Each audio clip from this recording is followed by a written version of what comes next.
எனக்கு எழுதுறதுக்கும் தெரியாது, படிக்கவும் தெரியாது. நான் காசு போடுறதுக்கே நான் ஒருத்தரை கூண்டு பண்ணாதான் காசே எடுக்க முடியும்.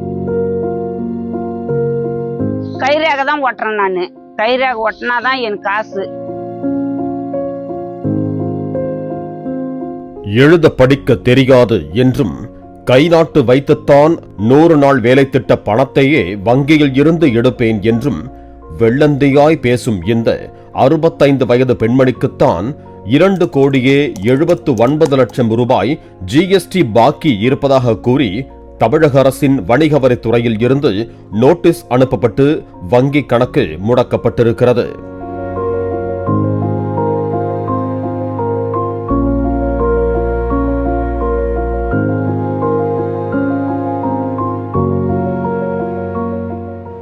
திருப்பத்தூர் மாவட்டம் ஜோலார்பேட்டை அடுத்த புதூர் கிராமத்தைச் சேர்ந்தவர் முருகேசன். இவரது மனைவி ருக்குமணி.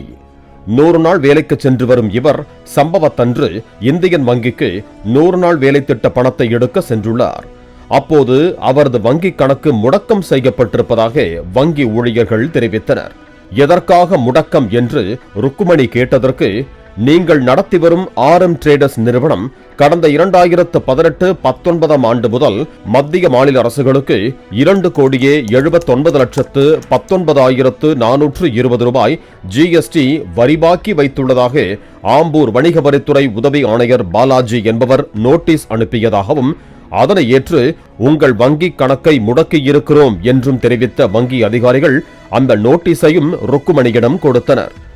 ட்ரேடர்ஸ்ங்கிற பேர்ல அவங்க ஏதோ ஒரு ப்ரொப்ரைட்டர்ஷிப் இவங்க பேர்ல ஆப்ரேட் பண்ற மாதிரி சொல்லியிருக்காங்க. Rukmani daughter of Murugesan. அவங்க பேன் நம்பர், மொபைல் நம்பர் இதெல்லாம் மென்ஷன் பண்ணி, Indian bank account number mention பண்ணி, இந்த அக்கௌண்ட்ல எதெல்லாம் இருக்கும், current account, savings account, fixed deposit, recurring deposit எதெல்லாம் இருக்கும் எல்லாத்தையுமே வந்து ஃப்ரீஸ் பண்ணுங்க அப்படின்னு சொல்லி லெட்டர் கொடுத்துருக்காங்க. ஓ அப்படிங்களா சார்? இது இந்த மாதிரி எத்தனை பேர் கொடுத்துருக்காங்க? அந்த காப்பி சார் இந்த ஒரு 1 இயர்ல நான் வந்து ஒரு 1.5 வருஷம் ஆகுது. இந்த 1 இயர்ல ஒரு 4-5 பேருக்கு வந்திருக்கு இது மாதிரி. சரிங்க சரிங்க சார்.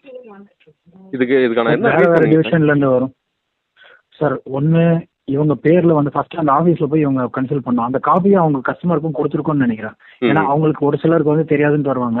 ஜென்ரலா வந்து 2 லெட்டர் வரும். ஒன்னு இந்த மாதிரி பேங்க்கு டைரக்டா அனுப்புவாங்க. இன்னொன்னு கஸ்டமரோட அட்ரஸ், அந்த இது படி ஜிஎஸ்டி படி என்ன அட்ரஸ் இருக்கோ அவங்க அட்ரஸ்க்கு ஒரு காப்பி அனுப்புவாங்க. சப்போஸ் அந்த அட்ரஸே ஃபேக்கா இருந்தது அப்படின்னா போயிட்டு ரிட்டர்ன் ஆகும். அதில் சப்போஸ் கஸ்டமருக்கு தெரியாது, எனக்கு எதுவுமே இன்டிமேஷன் இல்லை, எங்களுக்கு எதுவும் லெட்டர் வரலன்னு சொன்னாங்க, இந்த காப்பி எங்களுக்கு வர்றதோட ஒரு காப்பியை அவங்களுக்கு நாங்கள் ஜெராக்ஸ் தந்துட்டு இருப்போம். இது வரைக்கும் இந்த கஸ்டமருக்கும் கொடுத்துருக்காங்க. நேற்று வந்து கேட்டு போயிருக்காங்களே. ஆமாங்க சார். சார் அதே போலங்க சார், இப்போ இவங்க அந்த 100 நாள் வேலை செஞ்சு இவங்க பொழப்பு நடத்துறாங்க. இவங்களுக்கான அந்த அமௌண்ட் வந்து அக்கௌண்ட்ல வந்திருக்கு. அதை அவங்க எடுக்க முடியாம தவிக்கிறாங்க. அதுக்கான அவங்களுக்கான வழி என்னங்க சார் அதுக்கு? சார் அது அந்த ஃபிங்கர் பிரிண்ட் வச்சு எடுக்கிறாங்க இல்லைங்களா, ஏற்கனவே வந்து அந்த ஃபிங்கர் பிரிண்ட் வச்சு எடுத்துட்டு இருக்கிற மோடு எனேபிள் ஆகிருந்ததுன்னா அவங்களுக்கு அந்த பணம் மட்டும் எடுக்க வரும். அந்த கவர்மெண்டோட உதவித்தொகைன்னு வர்ற பென்ஷனு, ஓல்டு பென்ஷனு, இந்த மாதிரி வர அமௌண்ட் எல்லாமே வந்து மகளிர் உரிமை தொகை இதெல்லாம் வந்து எடுக்க வரும். ஏன்னா சாஃப்ட்வேர்லேயே அந்த மாதிரி தான் பண்ணிருக்காங்க. அது அவங்க அடிப்படை வாழ்வாதாரங்கிறதுனால. அதை தவிர மற்ற நார்மல் ஜென்ரல் டிரான்சாக்ஷன் பண்றாங்க இல்லைங்களா, அதெல்லாமே தான் வந்து ஃப்ரீஸ் ஆகிற மாதிரி தான் சாஃப்ட்வேரே அந்த மாதிரி தான் டிசைன் பண்ணியிருக்காங்க. ஓ சரிங்க சார். ஆனா இப்போ அந்த 100 நாள் வேலையில அவங்க வந்து பணத்தை எடுத்துக்க முடியும். ஏற்கனவே அவங்க எடுத்துட்டு இருந்தாங்கன்னா எடுக்க வரும். சரிங்க சார், ஓகே. இந்த காப்பி அவங்களுக்கு கொடுத்துருக்காங்க. அந்த ஆஃபீஸ் லேண்ட்லைன் நம்பர் இருக்கு, அதுக்கும் நாங்கள் கால் பண்ணி பேசணும். அப்போ அவங்க அதாவது ஜென்யூன்னஸ் வெரிஃபை பண்றதுக்காக நிஜமாவே அவங்க தான் அனுப்பிச்சாங்களா இல்லை அவங்க பேர்ல கூட யாரும் அனுப்பக்கூடாது. அதனால அவங்களுக்கும் கால் பண்ணி கன்ஃபார்ம் பண்ணிட்டு தான் நாங்கள் எல்லாம் போகிறோம். அதற்கு ருக்குமணியோ தனக்கு எழுத படிக்க தெரியாது, பேங்குக்கு சென்றாலே கை நாட்டு வைத்துத்தான் பணத்தை எடுத்து வருகிறேன், எனக்கு எப்படி இவ்வளவு பணம் ஜிஎஸ்டி போட்டாங்கன்னு தெரியல என்று புலம்பியபடியே பணத்தை எடுக்க முடியாமல் வீட்டிற்கு ஏமாற்றத்துடன் திரும்பினார். உன் பேர்ல 2.5 கோடி விழுந்துக்குது, யாரை ஜிஎஸ்டி கட்டி ஆகணும் நீ அப்படின்னு சொன்னாங்க. எனக்கு தெரியாது சார், நான் ஜிஎஸ்டி எல்லாம் நான் என்ன பண்ணுவேன், என்னால் தெரியாது, நான் கூலி செஞ்சதான் உண்டு, எனக்கு எழுதவும் தெரியாது படிக்கவும் தெரியாது, எனக்கு அவ்வளோதான் எதுவும் தெரியாது அப்படின்னதுக்கு, இல்லை உந்து பேங்க் புக்கெல்லாம் லாக் பண்ணிடுங்க, லாக் ஆயிடுச்சு அப்படின்னு சொன்னாங்க. அப்புறமா அதுக்கு பின்னாடி எனக்கு தெரியாது சார், நான் என்ன பண்ணுறதுன்னதுக்கு, சரி அரசாங்கம் தான் பண்ணணும், அரசாங்கம் தான் பார்க்கணும், எனக்கு வேறு எதுவும் தெரியாது, நான் அந்த காசை தான் எடுத்து வேலை செய்கிறேன், எனக்கு என்ன பண்ணுறது, நான் அந்நேரம் கட்டினா தான் உண்டு.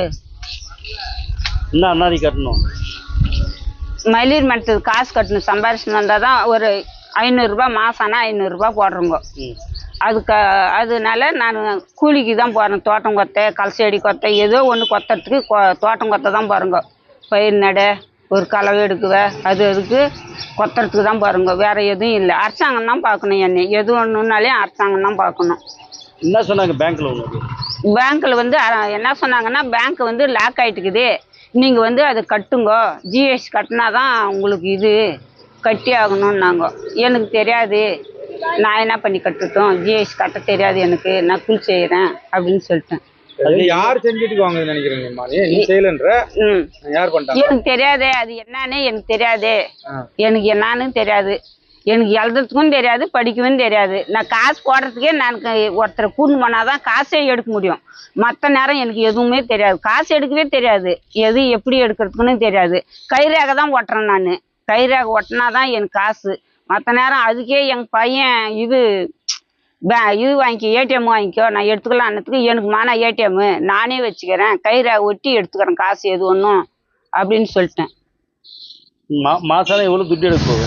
மாதம்னாலாம் இல்லை சார், நான் எனக்கு ஏடிஎம்லேயே காசு இல்லாச்சு சார். நான் இப்போ அந்த மயிலூர் மரத்தில் உள்கடன் கேட்டதுனால போட்டாங்க, அதை 12,000 காசு போட்டாங்க.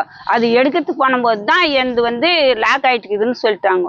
இது குறித்து விளக்கமளித்த வங்கி அதிகாரி, மத்திய மாநில அரசிடம் இருந்து ஜிஎஸ்டி சட்டத்தின் கீழ் வழங்கப்படும் நோட்டீஸுகளுக்கு கட்டுப்பட வேண்டியது தங்கள் கடமை என்றும், வணிக வரித்துறை தங்களுக்கு அனுப்பிய நோட்டீஸில் ருக்குமணி என்ற பெயர், அவரது செல்போன் நம்பர் மற்றும் அவரது வங்கி கணக்கு விவரங்கள் எல்லாம் சரியாக இடம்பெற்றிருந்ததால் ருக்குமணியின் வங்கி கணக்கு முடக்கப்பட்டதாக தெரிவித்தனர்.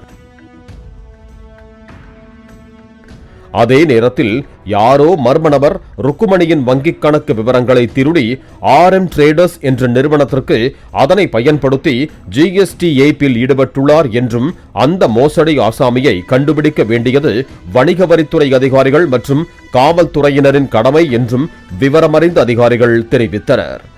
பாலிமர் செய்திகளுக்காக திருப்பத்தூர் செய்தியாளர் திருநாவுக்கரசு மற்றும் வேல்ராஜ். பிளே ஸ்டோர் மற்றும் ஆப் ஸ்டோரில் இருந்து பாலிமர் செயலியை QR கோடு மூலம் பதிவிறக்கம் செய்யுங்கள்.